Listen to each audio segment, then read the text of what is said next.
문이 덜 닫힌 가방, 그 옆에 떨어진 종이 한 장. 하얗게 구겨진 종이엔 검은 볼펜으로 또박또박 적힌 글씨. 시어머니 요양원 보내기 D-7. 손끝이 떨렸다. 종이를 다시 펴고 접으며 그 문장을 반복해 읽었다. 그때서야 깨달았다. 며느리는 날짜를 세고 있었다. 자신을 보내기 위한 D-데이를. 새벽 5시 50분. 익숙한 알람보다 먼저 눈이 떠졌다. 몸이 먼저 부엌으로 향한다. 밥솥을 열고 국을 데우고 반찬을 꺼내는 일상이 흐르듯 이어졌다. 소리나지 않게 수저를 놓고 조심스럽게 신문을 가지러 나갔다. 문을 열다 멈췄다. 현관 옆에 며느리의 가방이 덜 닫혀 있었고 그 옆에 종이 한 장이 떨어져 있었다. 전단지인 줄 알고 무심코 주웠던 그 종이. 펼친 순간 손이 얼어붙었다. 시어머니 요양원 보내기 D-7. 숨이 턱 막히는 것 같았다. 주변을 둘러봤다. 아무도 없다. 세영도 준호도 손주 하윤이도 여전히 잠든 시간. 그 종이를 들고 방으로 돌아왔다. 문을 조용히 닫고 책상 서랍을 열어 깊숙이 쑤셔 넣었다. 괜히 땀이 났다. 가슴이 쿵쾅거렸다. 방바닥에 앉아 입을 막은 채 멍하니 앉아 있었다. 잘못 본 걸까? 다른 의미일 수도 있지 않을까? 정말 내 얘긴 걸까? 하지만 그 문장은 너무 정확했다. 시어머니라는 단어, 요양원 보내기라는 표현, 그리고 D-7이라는 숫자. 누구를 향한 메모인지 의심할 여지가 없었다. 몇 시간 후 부엌에서 마주한 세영은 평소처럼 다정하게 말을 걸었다. 어머니, 오늘은 제가 국 끓일게요. 쉬고 계세요. 정욱은 대답 대신 웃기만 했다. 가슴 한켠에선 어떤 금이 가고 있었다. 그리고 세영의 표정 속에도 어딘가 이질적인 낯설미 보였다. 점심 무렵 준호가 들어왔다. 엄마 약 드셨어요? 요즘 좀 깜빡하시는 것 같아서. 이 말까지 들으니 더욱 또렷해졌다. 며칠 전 세영이 무심하게 던졌던 말. 어머니, 혹시 요즘 기억력 조금 떨어지시는 거 느끼세요? 그땐 별 생각 없었다. 진짜 걱정해주는 줄 알았다. 하지만 지금은 그 말들이 전부 하나의 흐름으로 이어지고 있었다. 정욱은 방 안으로 다시 들어와 조용히 서랍을 열었다. 꺼낸 메모를 책상 위에 펴놓고 천천히 손가락으로 문장을 따라 썼다. D-7. 오늘이 목요일이니까 수요일. 다음 주 수요일이 그날인 셈이다. 지난주부터 세영은 종종 외출을 핑계로 오후에 집을 비웠다. 전화로 누군가와 통화하는 소리도 자주 들렸다. 그때는 쇼핑이나 친구와의 통화인 줄 알았다. 하지만 지금은 그 모든 게 다르게 느껴졌다. 단어 하나, 행동 하나 모두가 숨은 계획 같았다. 방문 틈으로 가족들의 웃음소리가 들렸다. 하윤이의 목소리, 준호의 웃음, 세영의 다정한 말투. 그 속에서 정옥의 자리는 투명해진 것만 같았다. 존재는 있으나 의미는 없는 듯한 느낌. 그날 밤 모두가 잠든 후 정옥은 천천히 침대에서 일어났다. 불을 켜지 않고 조용히 서랍을 열었다.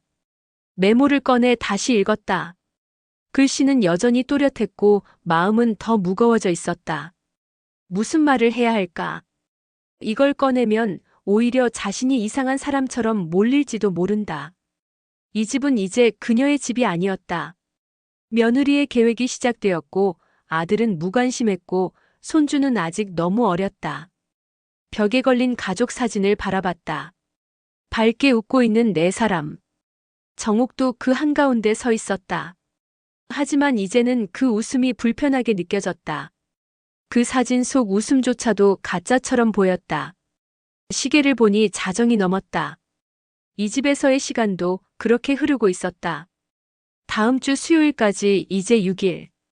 정욱은 다시 종이를 접어 서랍에 넣었다. 이제 무엇을 준비해야 할까? 그녀는 처음으로 생각했다. 자신이 이 집에서 떠나는 게 맞는지 아닌지를. 하지만 아직 한 가지는 알 수 없었다. 그 한 장의 종이가 이 집안의 거짓과 위선, 그리고 진짜 진심까지 모두 드러내는 시작이 될 거라는 사실을. 작은 메모 한 장으로 마음이 무너진 날 이후 정옥은 평소보다 말이 없어졌다. 가족들은 눈치채지 못한 듯 했다. 세영은 여전히 다정하게 웃었고 준호는 퇴근하자마자 피곤하다는 핑계로 방에 들어가 누웠다. 손주 하윤이만이 유일하게 정옥 곁에 앉아 이야기를 걸어왔다. 하지만 그 순간에도 정옥의 머릿속은 다른 데 있었다.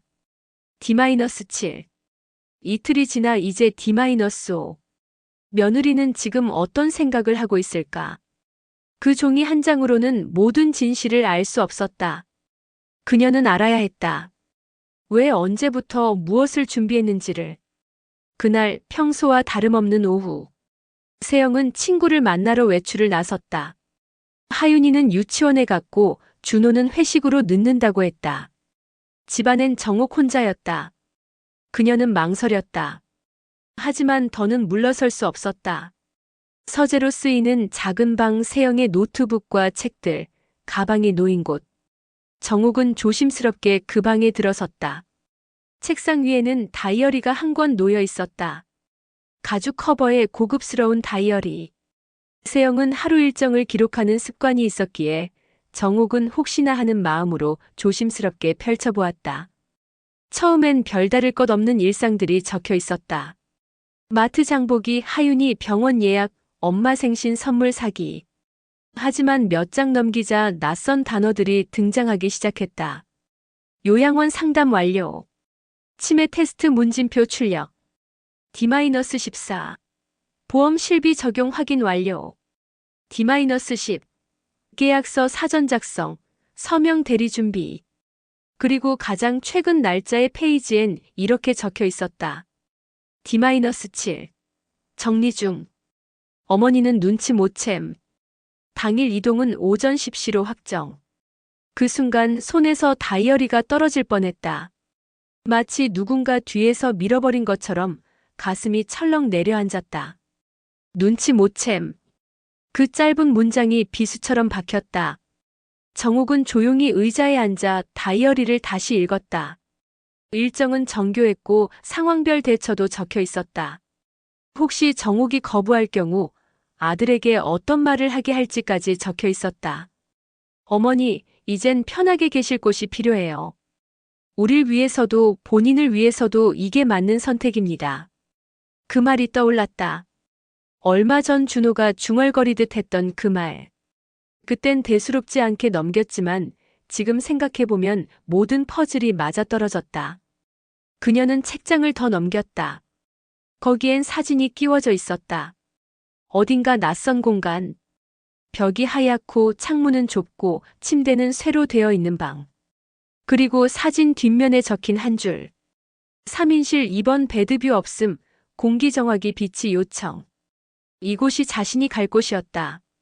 자식들이 정해놓은 낯선 공간, 그 안에서 그녀는 이름이 아니라 2번 베드로 불릴 것이다. 손끝이 얼었다. 마음은 바닥까지 내려앉았다. 그 순간 현관문이 열리는 소리가 들렸다. 예정보다 일찍 돌아온 세영의 발소리. 정옥은 급히 다이어리를 덮고 원래 자리에 올려두었다. 그 모든 걸 하지 않은 척 마치 아무 일도 없었던 사람처럼. 어머니, 아직 안 주무셨네요? 뭐 하고 계셨어요? 정옥은 웃으며 대답했다. 그냥 하윤이 책 좀 정리하다가. 세영은 웃었다. 그리고 방으로 들어가며 마지막으로 한마디를 남겼다. 아, 수요일엔 오전에 좀 일찍 나가야 하거든요. 하윤이는 데리고 갈 테니 걱정 마세요. 수요일. 예정된 날. 그날 정옥은 이 집에서 사라질 예정이었다. 아무도 모르게 조용히. 눈물 한 방울 없이 계획대로. 그러나 그녀는 그 계획을 그대로 따를 생각이 없었다. 지켜보기만 하진 않을 것이다. 스스로 선택하지 않는 삶은 더 이상 의미 없으니까. 엄마, 그냥 편하게 좀 지내요. 그 한마디가 마음을 찢었다. 가장 믿고 의지했던 아들의 입에서 그렇게 아무렇지 않게 나온 말이었다. 그 말은 위로가 아니라 통보였고 사랑이 아니라 선이었다. 밤이 깊어갈 무렵 정옥은 조용히 아들의 방문 앞에 섰다. 문 안에서는 게임 소리와 웃음소리가 새어나왔다. 예전 같았으면 문을 살며시 두드렸겠지만 이번에는 망설임이 길었다. 결국 문을 열고 들어가자 준호는 무표정한 얼굴로 고개만 돌렸다. 회사에서 피곤하게 돌아온 얼굴. 침대에 반쯤 누워 스마트폰을 만지작거리며 시선을 돌렸다. 정옥은 손을 조심스레 모았다. 표정을 짓지 않으려 했지만 마음속은 이미 갈라지고 있었다. 한참을 뜸 들이다 말했다. 요즘 왜 이렇게 피곤해 보여? 아무 말도 없이 어깨만 으쓱인다. 그리고 다시 화면에 집중한다. 그냥 물어보려는 게 있어서 왔다고 했다. 최근에 세영이가 요양원 이야기를 꺼낸 적 있는지, 혹시 자신에 대해 무슨 이야기를 했는지. 준호는 그제야 고개를 들었다. 하지만 대답은 짧았다. 그냥 편하게 좀 지내요. 엄마 이제 나이도 있으시고 집안일도 줄이고 세영이랑도 이야기 좀 했어요. 엄마 건강도 생각해야죠. 그 말은 온화한 듯 보였지만 그 안엔 무관심이 가득했다. 진짜 듣고 싶었던 말은 없었다. 엄마 그런 말 왜 해? 무슨 소리야? 그런 거 없어. 하지만 그런 말은 끝내 나오지 않았다. 정옥은 방을 나왔다. 문을 닫고 복도에 선 채로 벽에 손을 짚었다. 무너지는 건 기대였고 남는 건 적막뿐이었다. 다음 날 아침 평소처럼 밥상을 차렸다. 하지만 식탁에 앉은 준호는 휴대폰을 보며 밥을 먹었고 세영은 하윤이와 장난을 치며 웃었다. 그 속에 정옥은 없었다. 조용히 앉아 반찬 하나하나를 입에 넣으며 마치 이 집의 가구처럼 투명하게 앉아 있었다. 식사 후 세영은 정옥에게 말했다. 수요일에는 미리 나가야 한다고. 하윤이 데리고 나갈 테니 걱정 말라고. 잠깐이면 된다고. 정옥은 고개를 끄덕였다.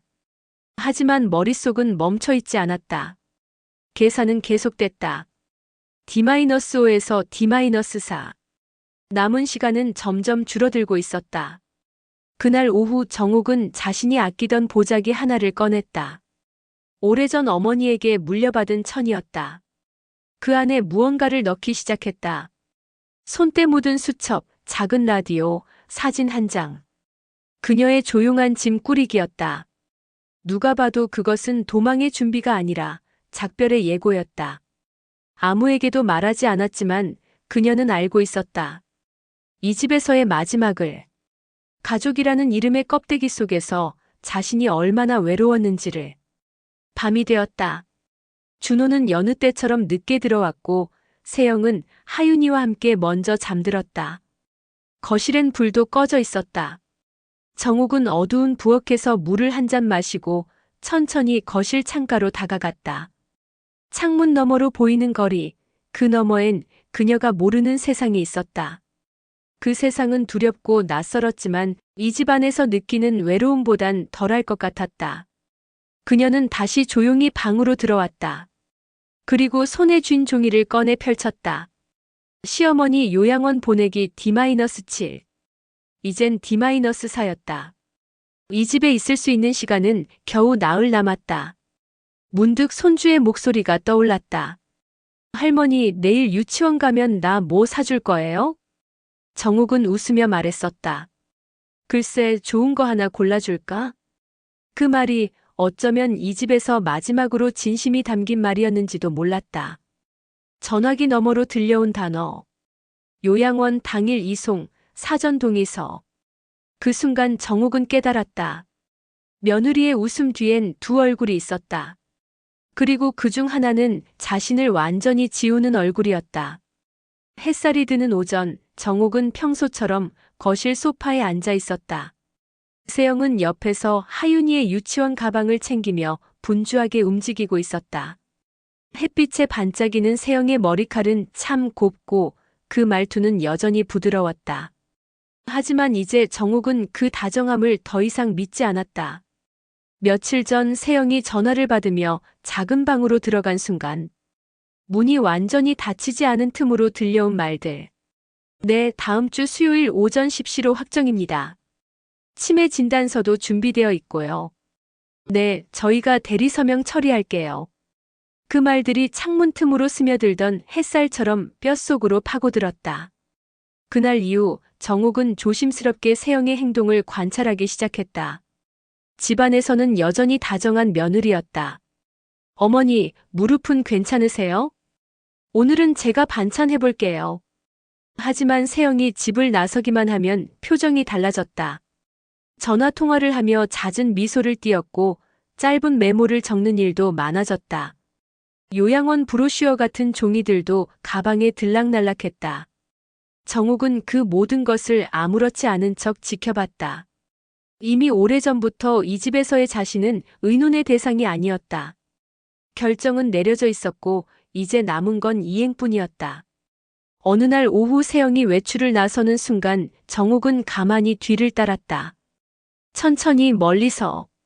처음엔 목적지를 몰랐지만 지하철 두 정거장 뒤에서 멈춘 세영은 한 건물로 들어갔다. 입구엔 큼지막한 간판이 걸려 있었다. 늘 편한 실버 케어 센터. 정옥은 그 자리에서 움직일 수 없었다. 가슴이 조여왔다. 몇 분 뒤 세영이 상담실에서 나오는 모습이 보였다. 직원에게 웃으며 인사하고 손에 서류를 든 채 유유히 나왔다. 정옥은 얼른 고개를 돌렸다. 바로 눈이 마주치면 안 된다고 생각했기 때문이다. 그러나 세영은 그녀를 보지 못했다. 그저 늘 그렇듯 계획대로 움직이는 사람처럼 차에 올라타고 떠났다. 정옥은 센터 앞 벤치에 앉았다. 그리고 입구를 바라보았다. 유리문 안쪽 안내 데스크와 간호사, 기다리는 사람들. 그 안은 깔끔하고 조용했지만 이상하게 차가웠다. 자신이 저곳에 앉아있는 모습을 상상해봤다. 병명은 치매 의심, 서명은 대리, 옷은 환자복, 이름 대신 번호. 가슴 깊은 곳에서 눈물이 올라왔다. 하지만 흘리지 않았다. 지금은 울 때가 아니라 기억해야 할 때였다. 다음 날 아침 세영은 정옥에게 물었다. 어머니, 혹시 내일 오전엔 시간 비워주실 수 있으세요? 잠깐만 다녀오면 돼요. 하윤이도 데리고 갈 거고 편하게 앉아 계시면 돼요. 정옥은 잠시 멈칫했지만 미소를 지으며 고개를 끄덕였다. 마치 아무것도 모르는 사람처럼, 모든 걸 잊은 사람처럼. 하지만 그녀는 잊지 않았다. 자신의 가방 안에 있던 그 쪽지, 세영의 다이어리에 적힌 계획, 요양원 입소일과 준비된 문서들, 그리고 이 집에서 자신을 위한 목소리는 더 이상 없다는 것. 정옥은 조용히 장롱 안에서 묵은 가방을 꺼냈다. 30년 전 남편과 함께 첫 여행을 갔을 때 들고 갔던 청가방이었다. 그 속에 여벌옷과 약 그리고 오래된 사진 몇 장을 넣었다. 그녀는 스스로를 내보낼 준비를 하는 것이 아니었다. 더 이상 누구의 결정에 맡기지 않기 위한 작은 다짐이었다. 밤이 되었다. 세영은 휴대폰을 들고 침실로 들어갔고 준호는 TV를 틀어놓고 꾸벅꾸벅 졸았다. 정옥은 조용히 창가에 서서 거리를 바라보았다. 가로등 불빛이 뿌옇게 번졌고 멀리 택시 한 대가 지나갔다. 이제 D-3. 남은 시간은 많지 않았다. 하지만 그 짧은 시간 속에서도 그녀는 더 이상 가족의 계획 속 대상이 아니라 자신의 삶을 위한 주체가 되고자 결심했다. 문 앞에서 들려온 낮은 목소리. 네, 진단서는 그대로 제출하시면 됩니다. 어르신 서명은 저희가 처리해 드릴게요. 그 순간 정옥은 알았다. 자신은 이미 치매 환자로 만들어지고 있었다. 입은 다물고 있었지만 누군가는 그녀의 병명을 정하고 있었던 것이다. 다음 날 아침, 준호는 회사에 나갔고 세영은 외출 준비를 하고 있었다. 하윤이는 유치원에 등원한 상태였고 집안은 이상하리만큼 고요했다. 정옥은 며느리 방 옆 작은 수납장에 있는 약 봉투들을 정리하는 척했다. 그때 서랍 깊숙한 곳에서 작은 봉투 하나가 눈에 들어왔다. 의료기관 로고가 찍힌 서류 봉투. 조심스럽게 꺼내 펼치자 그 안엔 문진표와 상담 기록이 있었다. 놀랍게도 환자 이름은 자신이었다. 기억력 저하, 시간 감각 혼란, 감정 기복. 진단 의심 알츠하이머 초기. 추천 장기요양 등급 신청 및 보호자 동의 하입소 절차 권고. 정옥은 한 줄 한 줄 눈으로 훑었다. 하지만 무엇보다 충격적이었던 건 보호자 소견서였다. 환자와 함께 생활 중인 보호자 의견. 반복적인 말과 행동을 자주 보임. 낯선 사람 구분 어려워함. 가스불을 자주 꺼놓지 않고 외출함. 어린 손주를 혼자 돌리기 위험하다고 판단됨. 서명란에는 이정세영이라는 며느리의 서명이 있었다. 그 종이를 손에 쥐고 서 있을 때 문이 덜컥 열렸다. 세영이었다. 놀란 표정으로 그녀의 손에 든 서류를 보더니 당황한 듯 말을 이었다. 어머니, 그거 그냥 상담용이에요. 혹시 몰라서요. 별 의미 없어요. 의미 없다는 말이 거지처럼 들렸다. 아무렇지 않게 던지는 그 말투 속엔 미묘한 조급함이 숨어 있었다. 정옥은 아무 대답도 하지 않았다.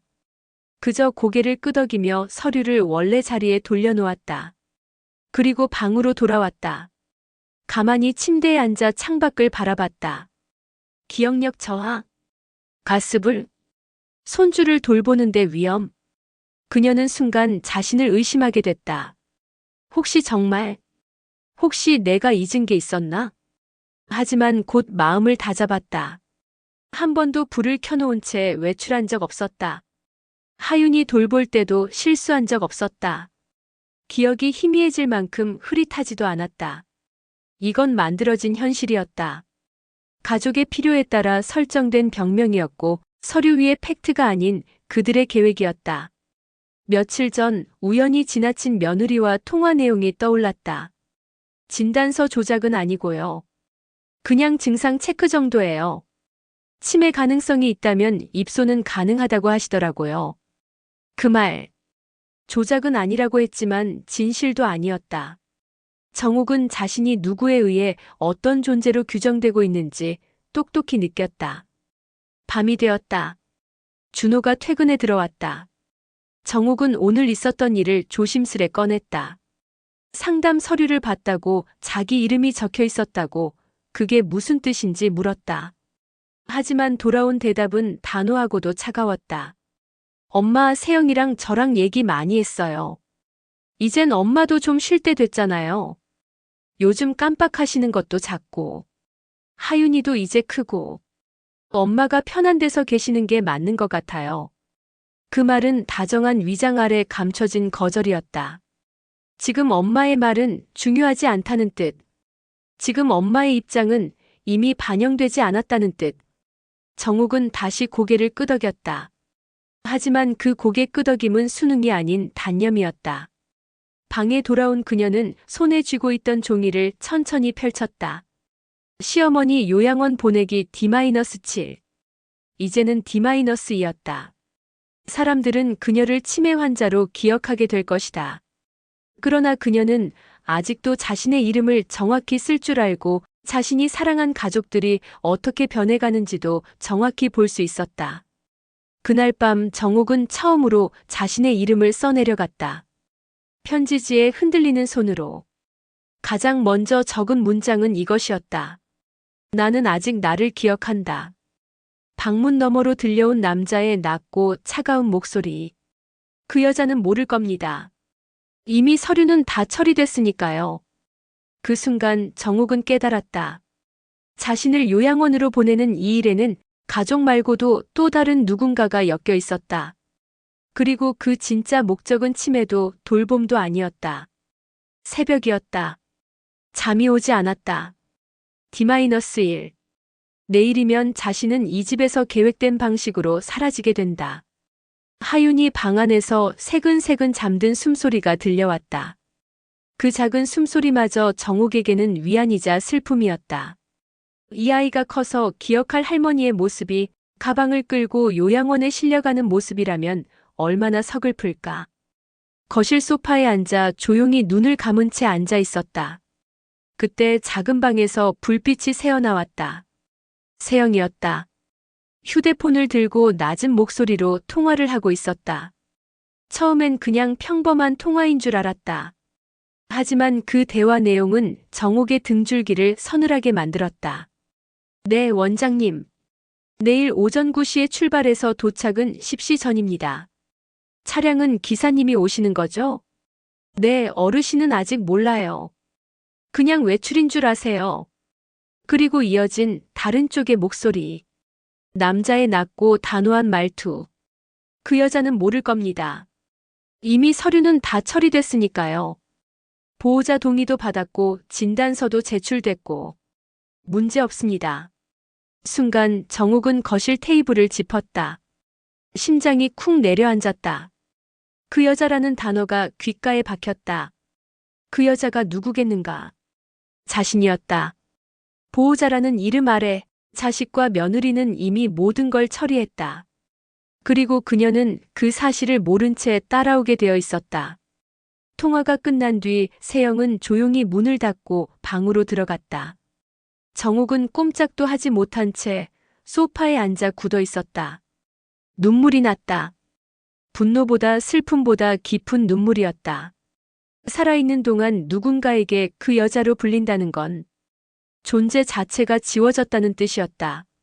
다음 날 아침, 세영은 평소와 다름없이 웃으며 말했다. 어머니, 오늘은 제가 하윤이 데리고 나갔다 올게요. 잠깐 외출 좀 하셔야 해요. 모처럼 머리도 하시고 바람도 좀 쐬시고요. 정옥은 웃었다. 아무렇지 않게 고개를 끄덕였다. 준호도 바쁘게 출근 준비를 하고 있었다. 아무것도 모르는 사람처럼. 하지만 정옥은 알고 있었다. 모든 걸. 그리고 이게 마지막이라는 것도. 화장실에서 나온 뒤 거울을 바라보았다. 주름진 얼굴, 깊게 패인 눈과 말라가는 입술. 하지만 그 안의 눈빛은 여전히 살아있었다. 세영은 전화로 무언가를 확인하고 있었다. 네, 9시 10분에 도착이요. 네, 주차장은 열려 있어요. 짐은 많지 않아요. 준비물은 저희가 챙겼습니다. 그 전화 너머에 있던 남자의 목소리가 다시 떠올랐다. 그 여자는 모를 겁니다. 정옥은 자신의 작은 핸드백을 들었다.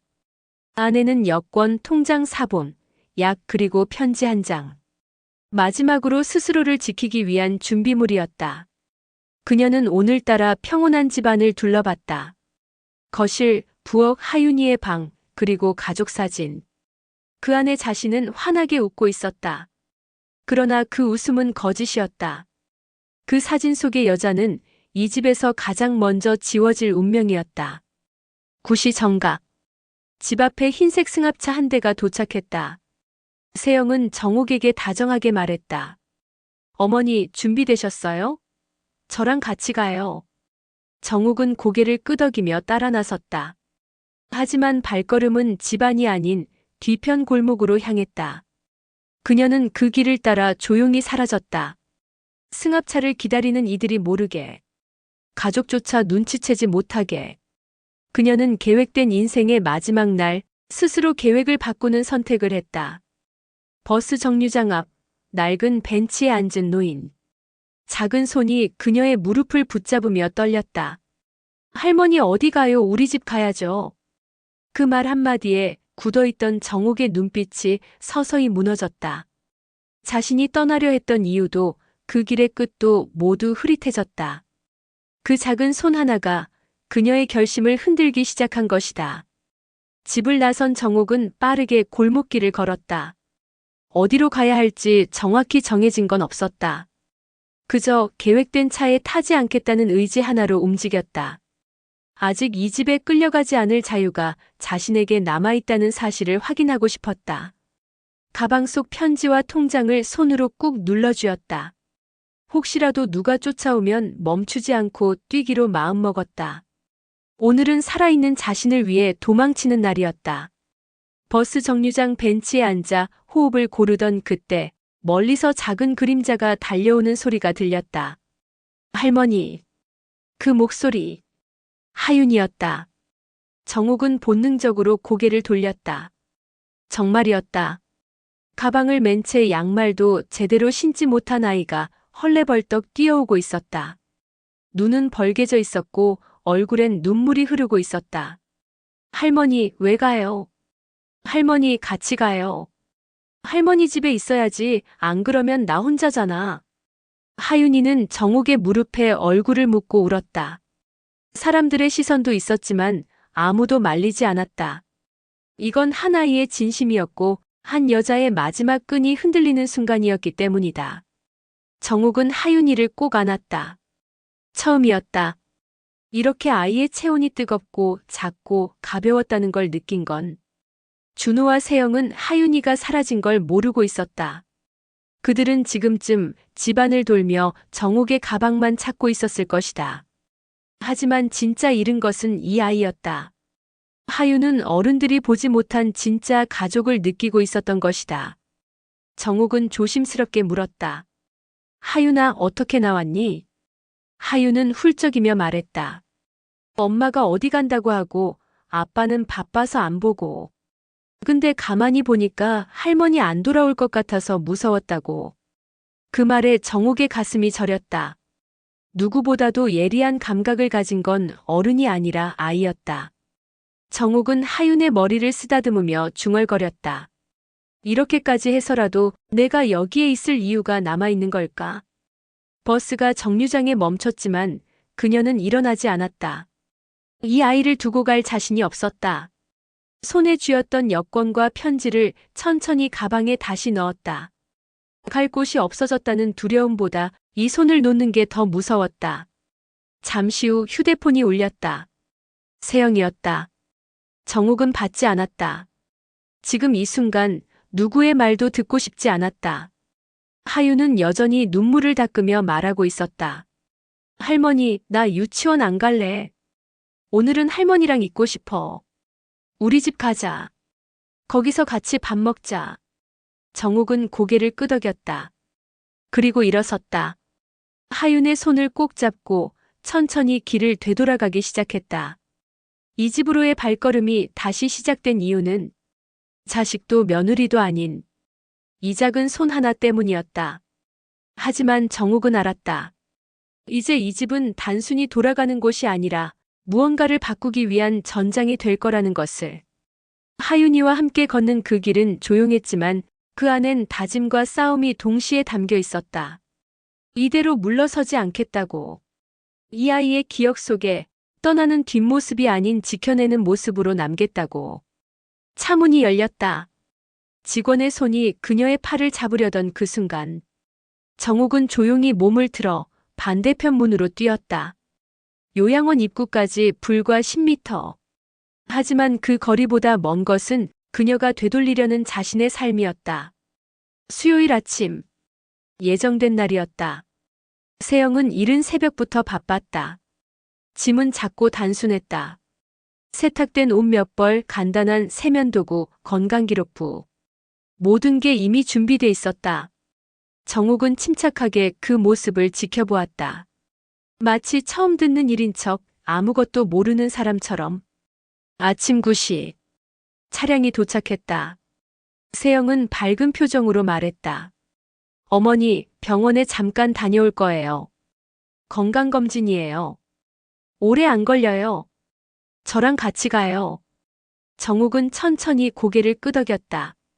하윤이는 유치원에 갔고 준호는 출근한 상태였다. 아무 방해도 아무 목격자도 없는 시간. 차에 오르기 전 정옥은 현관 앞에서 잠시 멈췄다. 손으로 문틀을 한번 짚고 조용히 속으로 인사를 건넸다. 잘 있으라고. 그리고 이젠 나를 찾지 않아도 된다고. 차 안은 조용했다. 조수석엔 세영이 앉았고 운전자는 요양원에서 나온 기사였다. 두 사람은 짧게 속삭이듯 대화를 나눴다. 서류는 다 준비됐죠? 네. 보호자 동의서까지 완료. 그쪽엔 본인 요청에 의한 입소로 처리된다고 했어요. 정옥은 그 말을 듣고도 아무 말 하지 않았다. 창밖만 바라보았다. 수십 년을 오갔던 이 도시의 길이 오늘따라 낯설게 느껴졌다. 요양원 근처에 다다르자 세영은 핸드폰을 들었다. 네, 곧 도착합니다. 어르신은 동의하셨고 저희가 간단히 안내하고 들어갈게요. 동의? 그 누구도 묻지 않았다. 그녀에게 묻지 않은 채 모든 건 완료됐다고 했다. 차량이 요양원 앞에 도착했다. 문이 열리려던 순간 정옥은 손에 쥔 봉투를 꼭 움켜쥐었다. 그 안엔 편지 한 장과 구겨진 쪽지가 들어 있었다. 시어머니 요양원 보내기 D-7. 그리고 그녀가 적은 새로운 문장. 나는 나로 살기로 했다.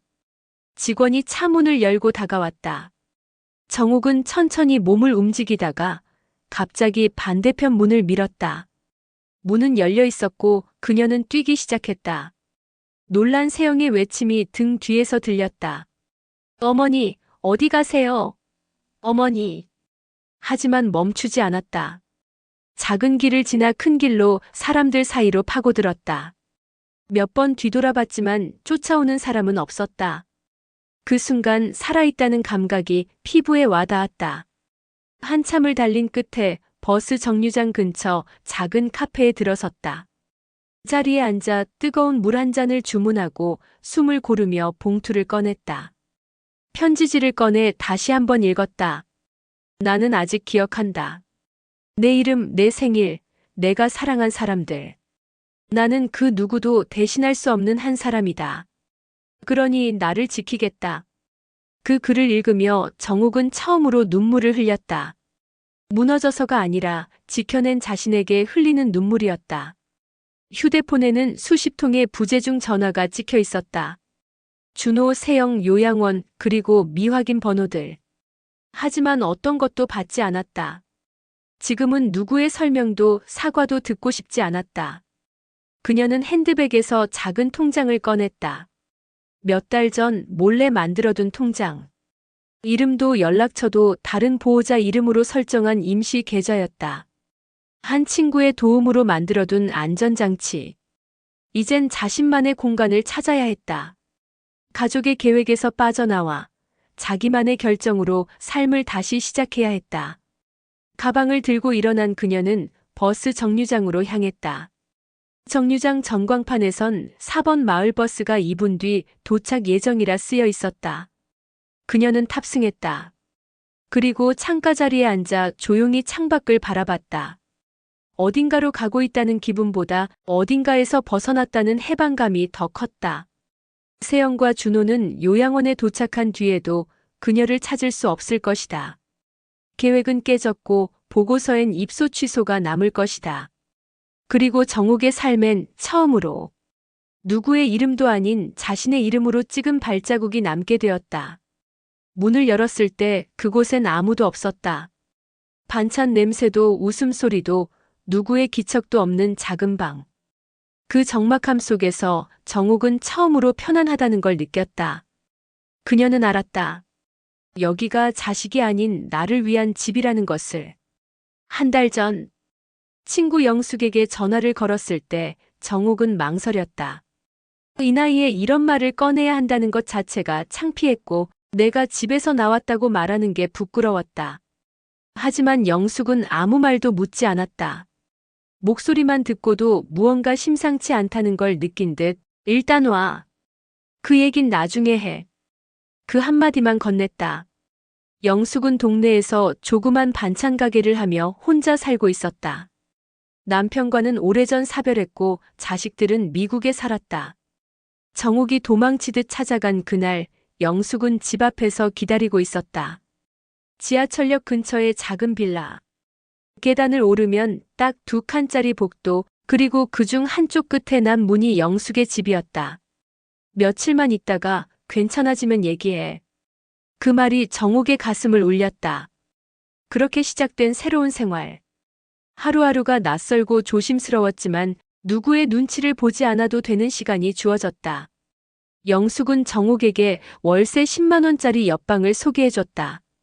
도배도 오래되고 창문도 작았지만 그 방은 정옥에게 세상 그 어떤 궁전보다 소중한 공간이었다. 작은 탁자, 전기포트, 라디오, 그리고 손으로 직접 끓인 미역국. 그게 전부였다. 하지만 그 전부는 자식들 집에서 얻지 못했던 평온을 안겨줬다. 정옥은 아침이면 동네 시장을 돌아다녔다. 값싼 채소를 사고 오래된 책방에서 중고책을 한 권씩 빌렸다. 누구도 그녀를 찾지 않았고 누구에게도 설명할 필요가 없었다. 하윤이를 떠올릴 때면 마음이 저렸지만 그 아이의 얼굴이 자신이 사라진 빈자리를 조금은 채워줄 거라 믿었다. 그러던 어느 날, 문 앞에 봉투 하나가 놓여 있었다. 흰색 봉투, 이름 없는 우편. 안에는 가족사진 한 장과 짧은 쪽지가 들어 있었다. 어머니, 어디 계세요? 찾고 싶지 않았는데 자꾸 생각나서 미치겠어요.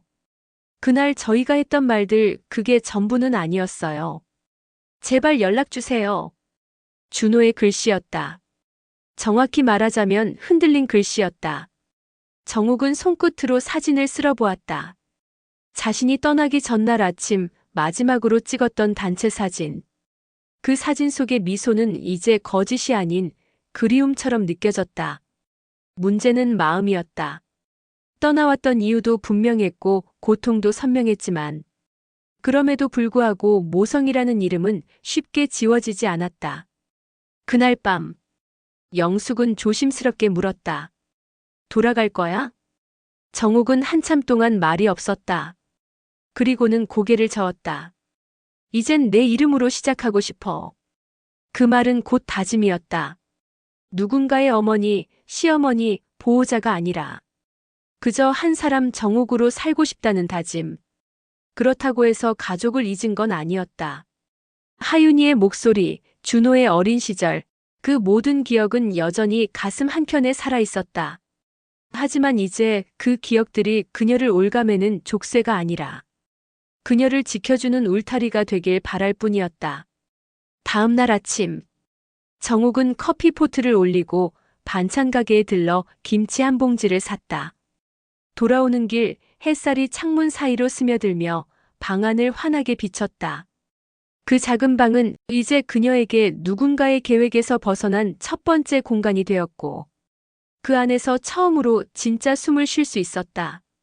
문이 열렸다. 오래된 방문 앞에 서 있는 사람들. 아들, 며느리, 그리고 그 사이에 선 손주. 그 순간 정욱은 단 하나의 문장을 꺼냈다. 이제 내 인생은 낙어야. 그 말에 며느리는 눈을 떨구었고 아들은 말을 잃었다. 모든 걸 알고도 다시 돌아오길 바랐던 그들의 바람은 그 한마디에 조용히 부서져 내렸다. 늦가을. 어느덧 차가워진 바람이 창문 틈으로 스며들었다. 정욱은 창가에 앉아 손으로 차 한 잔을 감싸고 있었다. 마을버스에서 내리던 하윤이의 뒷모습이 가끔 기억 속을 스쳤다. 한동안 아무도 그녀를 찾지 않았다. 전화도 편지도 쪽지도 없었다. 그러던 어느 날 오후, 누군가 문을 두드렸다. 낯선 두드림이었지만 리듬은 익숙했다. 문을 열자 준호가 서 있었다. 옆엔 세영이, 그리고 하윤이가 고개를 반쯤 숙인 채 따라서 있었다. 세 사람 모두 말이 없었다. 정욱은 조용히 문 옆으로 물러섰다. 들어오라는 말은 없었다. 그들도 쉽게 들어오지 못했다. 긴 정적 끝에 준호가 입을 열었다. 엄마 미안해요. 우리가 너무 늦었죠. 그 말은 사과였지만 너무 늦은 고백이었다. 세영도 입을 떼었다. 그땐 너무 당연한 줄 알았어요. 요양원이 어머니를 위한 길이라고. 정욱은 그저 조용히 고개를 끄덕였다. 그 말들을 듣기 위해 기다려온 게 아니었다. 이제는 듣지 않아도 되는 시점에 와 있었다. 하윤이는 망설이다 한 걸음 앞으로 나왔다. 작은 손에 무언가를 꼭 쥐고 있었다. 접힌 종이 한 장. 그 안엔 아이의 삐뚤빼뚤한 글씨. 할머니, 내 생일에 꼭 와줘요. 그 한 줄이 정욱의 심장을 덜컥 울렸다. 모든 말보다 이 말이 가장 컸다. 그러나 그럼에도 불구하고 정욱은 자신이 다시 돌아가선 안 된다는 걸 알고 있었다. 모든 것을 용서해도 모든 것을 되돌릴 순 없다는 걸. 잠시 후 정욱은 입을 열었다. 천천히 또박또박. 이젠 내 인생은 낙어야. 그 말에 아무도 반박하지 못했다. 세영은 고개를 떨군 채 울고 있었고 준호는 입술을 깨물었다. 하윤이는 정욱의 치마자락을 꼭 붙잡고 있었다. 정욱은 손을 뻗어 하윤이의 머리를 쓰다듬었다. 작은 미소와 함께 말했다. 생일엔 갈게. 그땐 내가 원해서 가는 거니까. 세 사람은 아무 말 없이 고개를 끄덕였다. 그제야 정옥은 문을 열고 그들을 안으로 들였다. 긴 시간이 흘러 처음으로 그녀는 스스로 문을 열었다. 끌려오는 존재가 아니라 스스로 선택한 관계로. 차 한 잔을 따르며 말했다. 내가 여기까지 올 수 있었던 건 당신들 덕분이야. 고마워. 그리고 다시는 그때처럼 살지 않을 거야. 그 방 안에 퍼진 조용한 온기. 작은 공간에 진심이 흘렀다. 그녀는 과거를 용서하지 않았다. 하지만 이제는 과거에 얽매이지 않기로 했다. 이 집은 자식이 아닌 나를 위한 집이었다. 그리고 그 집에 가족이 처음으로 손님으로 찾아온 날이었다.